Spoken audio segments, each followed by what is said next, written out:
Chapter 37. Full-fledged B.A.s. I wish I were dead or that it were tomorrow night, groaned Phil. If you live long enough, both wishes will come true, said Anne calmly. It's easy for you to be serene. You're at home in philosophy. I'm not, and when I think of that horrible paper tomorrow, I quail. If I should fail in it, what would Joe say? How did you get on in Greek today? I don't know. Perhaps it was a good paper, and perhaps it was bad enough to make Homer turn over in his grave. I've studied and mulled over notebooks until I'm incapable of forming an opinion of anything. How thankful little Phil will be when all this examination's over. Examinating. I never heard such a word. Well, haven't I as good as right to make a word as anyone else? Demanded Phil. Words aren't made, they grow, said Anne. Never mind. I begin faintly to discern queer water ahead where no examination breakers loom. Girls, can you realize that our Redmond life is almost over? I can't, said Anne sorrowfully. It seems just yesterday that Pris and I were alone in that crowd of freshmen at Redmond, and now we are seniors in our final examinations. Potent, wise, and reverend seniors, quoted Phil. Do you suppose we really are any wiser than when we came to Redmond? You don't act as if you were by times, said Aunt Jamesina severely. Oh, Aunt Jimsy, haven't we been pretty good girls? Take us by and large, these 3 winters you've mothered us, pleaded Phil. You've been 4 of the dearest, sweetest, goodest girls that ever went together through college, averred Aunt Jamesina, who never spoiled a compliment by misplaced economy. But I mistrust you haven't any too much sense yet. It's not to be expected, of course. Experience teaches sense. You can't learn it in a college course. You've been to college 4 years, and I never was. But I know heaps more than you do, young ladies. There are lots of things that never go by rule. There's a powerful pile of knowledge that you never get at college. There are heaps of things you never learn at school, quoted Stella. Have you learned anything at Redmond except dead languages and geometry and such trash? Queried Aunt Jamesina. Oh, yes, I think we have, Auntie, protested Anne. We've learned the truth of what Professor Woodley told us last Philomathic, said Phil. He said humor is the spiciest condiment in the feast of existence. Laugh at your mistakes, but learn from them. Joke over your troubles, but gather strength from them. Make a jest of your difficulties, but overcome them. Isn't that worth learning, Aunt Jimsy? Yes, it is, dearie. When you've learned to laugh at the things that should be laughed at and not to laugh at those that shouldn't, you've got wisdom and understanding. What have you got out of your Redmond course, Anne? Murmured Priscilla aside. I think, said Anne slowly, that I really have learned to look upon each little hindrance as a jest, and each great one as the foreshadowing of victory. Summing up, I think that is what Redmond has given me. I shall have to fall back on another Professor Woodley quotation to express what it has done for me, said Priscilla. You remember that he said in his address, "There's so much in the world for us all, if we only have the eyes to see it, and the heart to love it, and the hand to gather it to ourselves, so much in men and women, so much in art and literature, so much everywhere in which to delight, and for which to be thankful. I think Redmond has taught me that in some measure, Anne. Judging from what you all say, remarked Aunt Jamesina, the sum and substance is that you can learn, if you got natural gumption enough, in 4 years at college, what it would take about 20 years of living to teach you. While that justifies higher education, in my opinion, it's a matter I was always dubious about before. But what about people who haven't natural gumption, Aunt Jimsy? People who haven't natural gumption never learn, retorted Aunt Jamesina, neither in college nor life. If they live to be 100, they really don't know anything more than when they were born. It's their misfortune, not their fault, poor souls. But those of us who have some gumption should duly thank the Lord for it. Will you please define what gumption is, Aunt Jimsy? Asked Phil. No, I won't, young woman. Anyone who has gumption knows what it is, and anyone who hasn't can never know what it is. So there's no need of defining it. The busy days flew by and examinations were over. Anne took high honors in English, Priscilla took honors in classics, and Phil in mathematics. Stella obtained a good all-round showing. Then came convocation. This is what I would once have called an epoch in my life, said Anne as she took Roy's violets out of their box and gazed at them thoughtfully. She meant to carry them, of course, but her eyes wandered to another box on her table. It was filled with lilies of the valley, as fresh and fragrant as those which bloomed in the Green Gables yard when June came to Avonlea.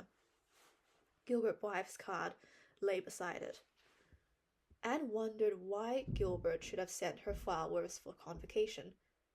She had seen very little of him during the past winter. He had come to Patty's Place only one Friday evening since the Christmas holidays, and they rarely met elsewhere. She knew he was studying very hard, aiming at high honors and the Cooper Prize, and he took little part in the social doings of Redmond. Anne's own winter had been quite gay socially. She had seen a good deal of the Gardners. She and Dorothy were very intimate. College circles expected the announcement of her engagement to Roy any day. Anne expected it herself. Yet just before she left Patty's Place for convocation, she flung Roy's violets aside and put Gilbert's lilies of the valley in their place. She could not have told why she did it. Somehow old Avonlea days and dreams and friendships seemed very close to her in this attainment of her long-cherished ambitions. She and Gilbert had once pictured out merely the day on which they should be capped and gowned graduates in arts. The wonderful days had come, and Roy's violets had no place in it. Only her old friend's flowers seemed to belong to this fruition of old blossoming hopes which he had once shared.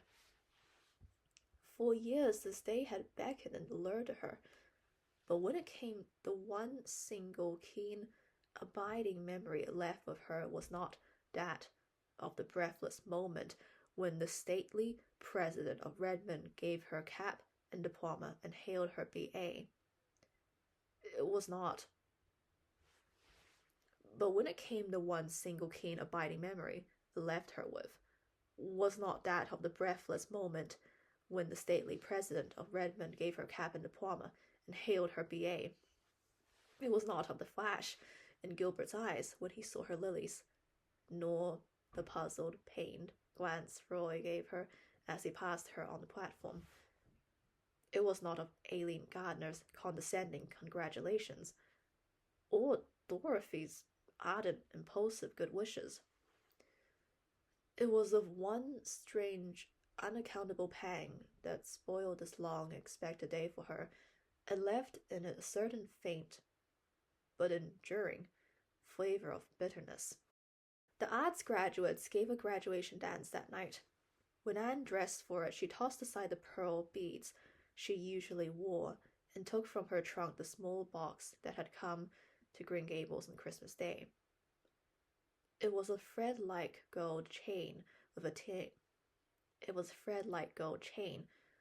tiny pink enamel heart as a pendant. In it was a thread-like gold chain with a tiny pink enamel heart as a pendant. On the accompanying card was written, "With all good wishes from your old chum, Gilbert." And laughing over the memory the enamel heart conjured up the fatal day when Gilbert had called her carrots, vainly tried to make his peace with a pink candy heart, had written him a nice little note of thanks. But she had never worn the trinket. Tonight she fastened it about her white throat with a dreamy smile. She and Phil walked to Redmond together. Anne walked in silence. Phil chattered of many things. Suddenly she said, "I heard today that Gilbert Blythe's engagement to Christine Stuart was to be announced as soon as convocation was over. Did you hear anything of it?" "No," said Anne. "I think it's true," said Phil, lightly. Anne did not speak. In the darkness she felt her face burning. She slipped her hand inside her collar and caught at the gold chain. One energetic twist, and it gave way. Anne thrust the broken trinket in her pocket. Her hands were trembling, and her eyes were smarting. But she was the gayest of all the gay revelers that night, and told Gilbert unregretfully that her card was full when he came to ask her for a dance. Afterwards, when she sat with the girls before dying embers at Patty's place, removing the spring chilliness from their satin skins, none chatted more blithely than she of the day's events. "Moody Spurgeon Macpherson called here tonight after you left," said Aunt Jamesina, who had sat up to keep the fire on. "He didn't know about the graduation dance. That boy ought to sleep with a rubber band around his head to train his ears not to stick out. I had a beau once who did that, and it proved him immensely. It was I who suggested it to him, and he took my advice, but he never forgave me for it." "Moody Spurgeon is a very serious young man," yawned Priscilla. "He is concerned with graver matters than his ears. He is going to be a minister, you know." "Well, I suppose the Lord doesn't regard the ears of a man," said Aunt Jamesina gravely, dropping all further criticism of Moody Spurgeon. Aunt Jamesina had a proper respect for the coif, even in the case of an unfledged parson. Chapter 38. False Dawn. "Just imagine this night week I'll be in Avonlea. Delightful thought," said Anne, bending over the box in which she was packing Mrs. Rachel Lynde's quilts. "But just imagine this night week I'll be gone forever from Patty's place. Horrible thought." "I wonder if the ghost of all our laughter will echo through the maiden dreams of Miss Patty and Miss Maria," speculated Phil. Miss Patty and Miss Maria were coming home, after having trotted over most of the habitable globe. Miss Patty and Miss Maria were coming home. Miss Patty and Miss Maria were coming home, after having trotted over most of the habitable globe. "We'll be back the second week in May," wrote Miss Patty. "I expect Patty's place will seem rather small after the Hall of the Kings at Carnac, but I never did like big places to live in, and I'll be glad enough to be home again. When you start traveling late in life, you're apt to do too much of it because you know you haven't much time left, and it's a thing that grows on you. I'm afraid Maria will never be contented again." "I shall leave here my fancies and dreams to west the next corner," said Anne, looking around the blue room wistfully. Her pretty blue room where she had spent 3 such happy years. She had knelt at its window to pray and had bent from it to watch the sunset behind the pines. She had heard the autumn raindrops beating against it and had welcomed the spring robins at its sills. She had heard the autumn raindrops beating against it and had welcomed the spring robins at its sill. She wondered if old dreams could haunt rooms, if when one left forever the room where she had joyed and suffered and laughed and wept, something of her intangible and invisible, yet nonetheless real, did not remain behind like a voiceful memory. "I think," said Phil, That a room where one dreams and grieves and rejoices and lives becomes inseparably connected with those processes and acquires a personality of its own. I'm sure if I came into this room 50 years from now, it would say, Anne, Anne, to me. What nice times we've had here, honey. What chats and jokes and old chummy jamborees. Oh dear me, I'm to marry Joe in June, and I know I will be rapturously happy. But just now I feel as if I wanted this lovely Redmond life to go on forever. I'm unreasonable enough just now to wish that too, admitted Anne. No matter what deeper joys may come to us later on, we'll never again have just the same delightful, irresponsible existence we've had here. It's over forever, Phil. What are you going to do with Rusty?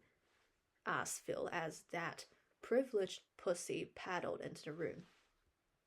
I'm going to take him home with me and Joseph and the Sarah-cat, announced Aunt Jamesina, following Rusty. It wouldn't be a shame to separate those cats now that they have learned to live together.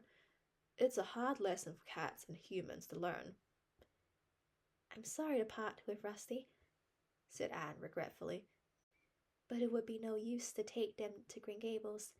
Marilla detests cats, and Davy would tease his life out. Besides, I don't suppose I'll be home very long.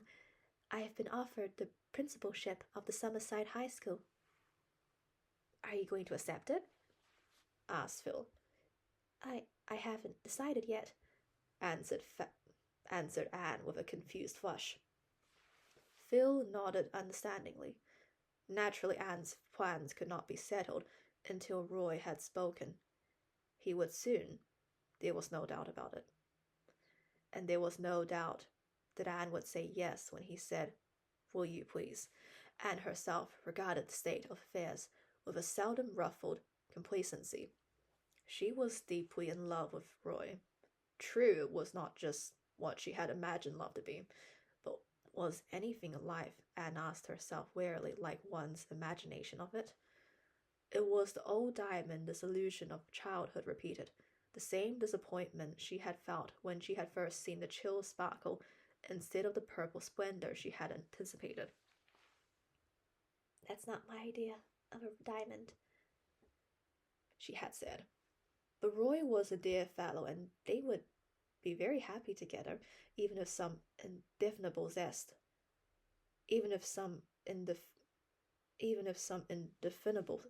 was missing out of life. When Roy came down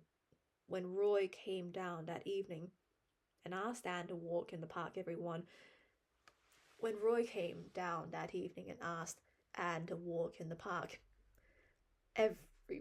at Patty's place knew what he had come to say, and everyone knew, or thought they knew, what Anne's answer would be. Anne is a very fortunate girl, said Aunt Jamesina. I suppose so, said Stella, shrugging her shoulders. Roy's a nice fellow and all that, but there's really nothing in him. That sounds very like a jealous remark, Stella Maynard, said Aunt Jamesina rebukingly. It does, but I am not jealous, said Stella calmly. I love Anne and I like Roy. Everybody says she is making a brilliant match, and even Mrs. Gardner thinks her charming now. It all sounds as if it were made in heaven, but I have my doubts. Make the most of that, Aunt Jamesina. Roy asked Anne to marry him in the little pavilion on the harbour shore where they had talked on the rainy day of their first meeting. Anne thought it very romantic that he should have chosen that spot, and his proposal was as beautifully worded as if he had copied it, as one of Ruby Gillis's lovers had done, out of a deportment of courtship and marriage. The whole effect was quite flawless, and it was also sincere. There was no doubt that Roy meant what he said. There was no false note to jar the symphony. Anne felt that she ought to be thrilling from head to foot. But she wasn't. She was horribly cool. When Roy paused for his answer, she opened her lips to say her fateful yes, and then she found herself trembling as if she was reeling back from a precipice. To her came one of those moments when we realized, as by a blinding flash of illumination, more than all our previous years have taught us. She pulled her hand from Roy's. "Oh, I can't marry you. I can't, she cried wildly. Roy turned pale and also looked rather foolish. He had small blame to him, felt very sure. What do you mean? He stammered. "I mean that I can't marry you," repeated Anne desperately. "I thought I could, but I can't." "Why can't you?" Roy asked more calmly.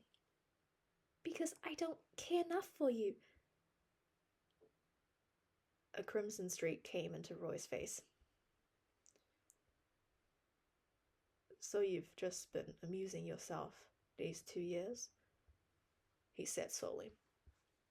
No, I haven't," gasped poor Anne. Oh, how could she explain? She couldn't explain. There are some things that cannot be explained. "I did think I cared. Truly I did, but I know now I don't." "You have ruined my life," said Roy bitterly. "Forgive me," pleaded Anne miserably, with hot cheeks and stinging eyes. Roy turned away and stood for a few minutes looking out seaward.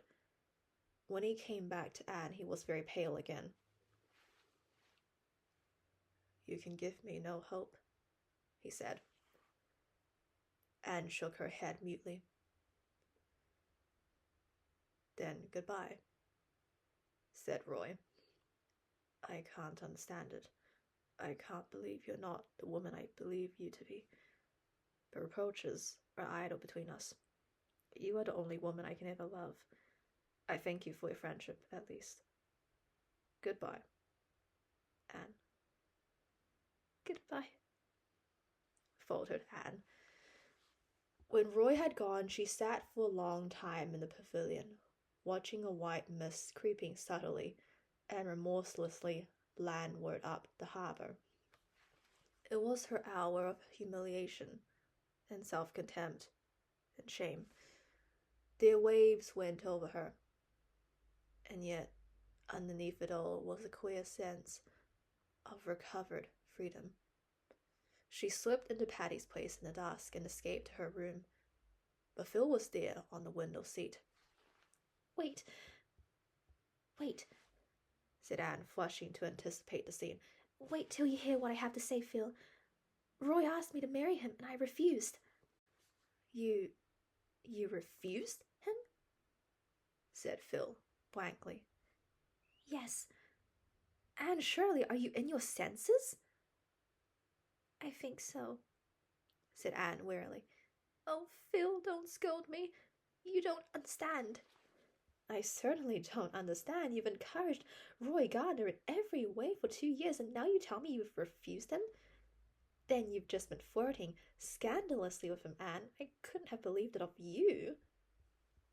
"I wasn't flirting with him. I honestly thought I cared up to the last minute, and then, well, I just knew I never could marry him." "I suppose," said Phil cruelly, "that you intended to marry him for his money, and then your better self rose up and prevented you." "I didn't. I never thought about his money. Oh, I can't explain it to you any more than I could to him." "Well, I certainly think you have treated Roy shamefully," said Phil in exasperation. "He's handsome and clever and rich and good. What more do you want?" "I want someone who belongs in my life. He doesn't. I was swept off my feet at first by his good looks, a knack of paying romantic compliments, and later on I thought I must be in love because he was my dark-eyed ideal." "I am bad enough for not knowing my own mind, but you are worse," said Phil. "I do know my own mind," protested Anne. "The trouble is my mind changes, and then I have to get acquainted with it all over again." "Well, I suppose there's no use in saying anything to you." There is no need, Phil. I'm in the dust. This has spoiled everything backwards. I can never think of Redmond days without recalling the humiliation of this evening. Roy despises me, and you despise me, and I despise myself. You poor darling, said Phil, melting. Just come here and let me comfort you. I've no right to scold you. I'd have married Alec or Alonzo if I hadn't met Joe. Oh, Anne, things are so mixed up in real life. They aren't queer-cut and trimmed off as they are in novels. I hope that no one will ever again ask me to marry him as long as I live, sobbed poor Anne, devoutly believing that she meant it.